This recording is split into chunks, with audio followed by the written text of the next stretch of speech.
Hi friends, ஒரு YouTube வீடியோவை மற்ற சோசியல் மீடியாவில் ஷேர் பண்ணலாமா வேண்டாமா, அப்படி ஷேர் பண்ணுற மாதிரி இருந்தால் எப்படி சரியான முறையில் ஷேர் பண்ணுறதுங்கிறத பற்றி இந்த வீடியோவில் தெளிவாக பார்க்கலாம். வீடியோ ரொம்ப யூஸ்ஃபுல்லாக இருக்கும். ஸோ வீடியோவை ஸ்கிப் பண்ணாமல் பாருங்கள். நீங்கள் இப்போ தான் நம்ம ஒய்டி டிப்ஸ் தமிழ் சேனலுக்கு ஃபர்ஸ்ட் டைம் வரீங்கன்னா நம்ம சேனலை சப்ஸ்கிரைப் பண்ணி கூடவே வர பெல் ஐக்கானை கிளிக் பண்ணி மறக்காமல் ஆளுங்கிறத செட் பண்ணுங்கள். அப்போ தான் அடுத்தடுத்து நம்ம போடக்கூடிய யூஸ்ஃபுல்லான யூடியூப் டிப்ஸும் அஃபீஷியல் அப்டேட்ஸும் உங்களுக்கு நோட்டிஃபிகேஷனாக வரும். ஸோ வாங்க இப்போ வீடியோக்குள்ளே போகலாம். ஃபர்ஸ்ட் என்னன்னா, நம்ம யூடியூப் வீடியோவை மற்ற சோசியல் மீடியாவில் ஷேர் பண்ணலாமா வேண்டாமா அப்படின்னு அந்த கொஷினுக்கு ஃபர்ஸ்ட் ஆன்சர் பண்ணலாம். ஷேர் பண்ணலாம் பண்ணக்கூடாது அப்படிங்கிறத தாண்டி ஷேர் பண்ண தேவையில்லை அப்படின்னு சொல்லலாம்.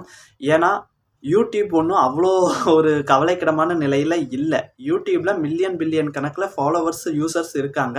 நீங்கள் 0 சப்ஸ்கிரைபரில் ஒரு சேனலில் வீடியோ அப்லோட் பண்ணால் கூட அந்த வீடியோக்கான கண்டென்ட் அனலைஸ் பண்ணி அதுக்கான ஆடியன்ஸ் கிட்ட அந்த வீடியோவை யூடியூப் கொண்டு போய் சேர்த்துரும். யூடியூப்பில் ஒரு வீடியோ அப்லோட் பண்ணிட்டீங்கன்னா விட்டுருங்க, யூடியூபே அது அந்த வீடியோவை காப்பாற்றிடும். நீங்கள் தனியாக ஒரு 10 சோசியல் மீடியாவில் ஷேர் பண்ணி தான் அந்த வீடியோக்கு வியூஸ் கொண்டு வரணும், யூடியூபுக்கு யூசர்ஸ் கொண்டு வரணுங்கிற அவசியம் இல்லை. ஸோ யூடியூப்பில் ஒரு வீடியோ ஷேர் பண்ணலாமா வேண்டாமாங்கிறத தாண்டி ஷேர் பண்ண தேவையில்லைன்னு சொல்லலாம்.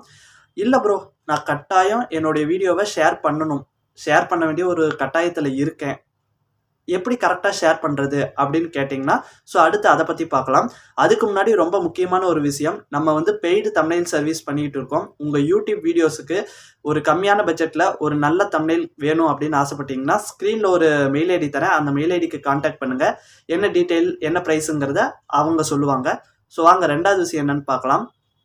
ரெண்டாவது ஒரு யூடியூப் வீடியோவை எப்படி ப்ராப்பராக ஷேர் பண்ணுறது அப்படின்னு பார்க்கலாம். ஒரு உதாரணத்துக்கு வாட்ஸ்அப்னு எடுத்துக்கிட்டிங்கன்னு வச்சுக்கோங்க. நீங்கள் யூடியூப்பில் அந்த 3 டாட் பட்டனை கிளிக் பண்ணி ஷேர் ஆப்ஷனை தொட்டு மேலேயே வாட்ஸ்அப்பு இன்ஸ்டாகிராம் இருக்கும், அதை வாட்ஸ்அப்பை தொட்டு டக்குன்னு அப்படியே ஷேர் பண்ணிடுவீங்க. இந்த மாதிரி மட்டும் தயவு செஞ்சு ஷேர் பண்ணாதீங்க. ஏன்னா இந்த மாதிரி நீங்கள் ஷேர் பண்ணுறப்போ அந்த வீடியோ யூடியூப்குள்ளே எந்த யூசர்ஸும் பார்க்க முடியாது. அந்த எந்த ஆப்பில் நீங்கள் ஷேர் பண்ணுறீங்களோ அந்த ஆப்லேயே இருந்து அந்த வீடியோவை பார்க்குற மாதிரி ஆகிடும். இது யூடியூபுக்கு சுத்தமாக பிடிக்காது.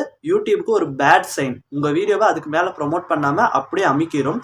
அதுக்கு பதிலாக எப்படி ஷேர் பண்ணுறீங்கன்னா, அந்த வீடியோவை அதே மாதிரி ஷேர் பண்ணி கீழே காப்பி லிங்க்னு இருக்கும், அந்த லிங்கை காப்பி பண்ணி அந்த வீடியோக்கான லிங்கை காப்பி பண்ணி எந்த சோசியல் மீடியாவில் ஷேர் பண்ணணும்னு நினைக்கிறீங்களோ டைரெக்டாக போய் ஷேர் பண்ணுங்கள். அப்படி நீங்கள் ஷேர் பண்ணுறப்போ அந்த லிங்கை தொடர ஒரு 3வது பர்சன் டைரெக்டாக யூடியூப்குள்ளே வந்துடுவாங்க. யூடியூப்குள்ளே அந்த வீடியோவை பார்க்குறப்போ ஸோ அது ஒரு குட் சைன், ஒரு நல்ல அறிகுறி.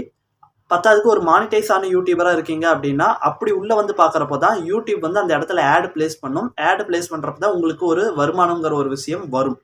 ஓகேங்களா? ஸோ யூடியூபும் இதைத்தான் விரும்புது. யூடியூப்குள்ளே யூசர்ஸ் யூடியூப் வீடியோவை பார்க்கணும். அதர் சோசியல் மீடியாவில் இருந்துக்கிட்டு யூடியூப் வீடியோவை அங்கே பார்க்கக்கூடாது. அது யூடியூப் மட்டும் இல்லை, எந்த ஆப்புமே பெருசாக விரும்பாது. அதனால் இந்த முறையில் ஷேர் பண்ணுங்கள். அந்த லிங்கை காப்பி பண்ணி டைரெக்டாக அந்த இன்னொரு ஆப்புக்குள்ளே போய் ஷேர் பண்ணுங்கள். அதுதான் ஒரு ஷேர் பண்ணுறதுக்கான ஒரு கரெக்டான மெத்தட்.